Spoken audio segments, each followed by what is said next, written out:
Hey guys, Wendy Day here from Rep Coalition. Thanks for tuning back in to 2020 Vision for 2020. Are you guys doing good this year? Are you killing it? So by the time you're seeing this, let's see, it must be the 20 something of January, right? So can you believe a third of the month has already passed? I'm filming this on I think today's the 15th.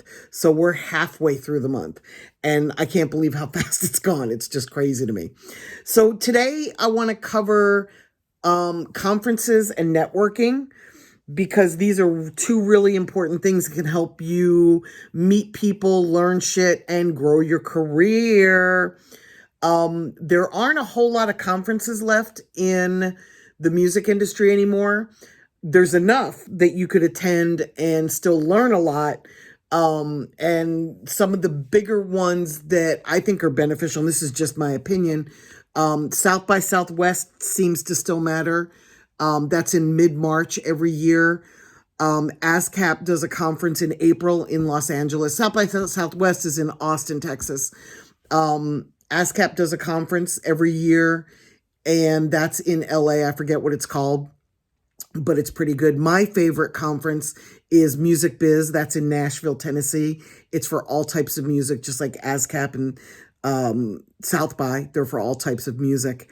But the thing I like most about Music Biz is in the past 3 years that they've done it, on the very first day, they've got all of the platforms there. So I've gotten to hear people from SoundCloud and Spotify and Amazon and Apple Music, Pandora speak. And that's a really wonderful, wonderful, wonderful thing, because in the rap conferences, for some reason, the platforms don't come. What other conferences do I really like? Midem is coming up in June in France. That's a conference overseas. CD Baby does a conference in August for do-it-yourselfers. There's a lot of great information there, and it's affordable. I think it's somewhere between $100 and $150 to attend. A3C in Atlanta. I didn't really like it very much this year. It was kind of spread out and all over the place, and it wasn't very well coordinated and put together. I think it has new owners, so it was kind of had a little bit of the growing pain thing going on. I couldn't seem to find where the panels were that I wanted to attend. So that was a little frustrating. And that's pretty much it. That's pretty much the conferences that I attend that have helped me to grow my career most recently.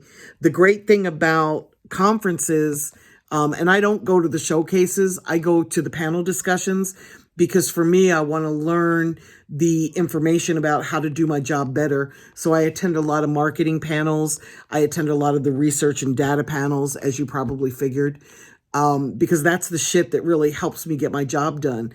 And then the other great aspect of attending these events is the networking. So not only can you meet the speakers and interact with them, but you can meet other people in the audience, provided you're outgoing and charismatic and start talking to people. For me, my weakest link has always been keeping in touch. I suck at keeping in touch.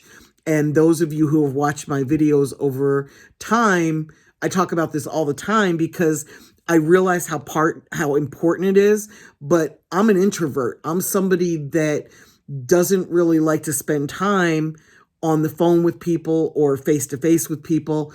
I'm a little bit on the shy side. I know that's a little bit hard to imagine, but I am.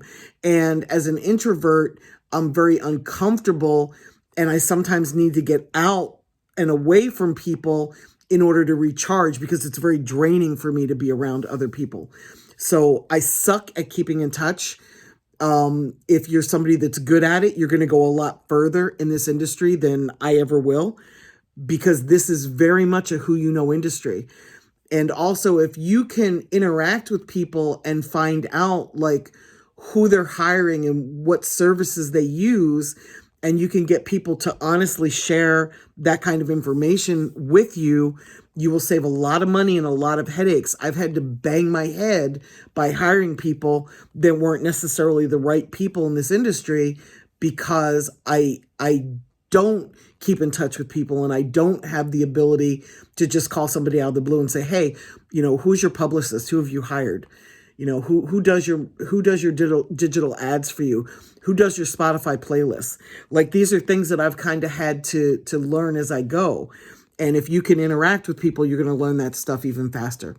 So I hope this is a little bit helpful.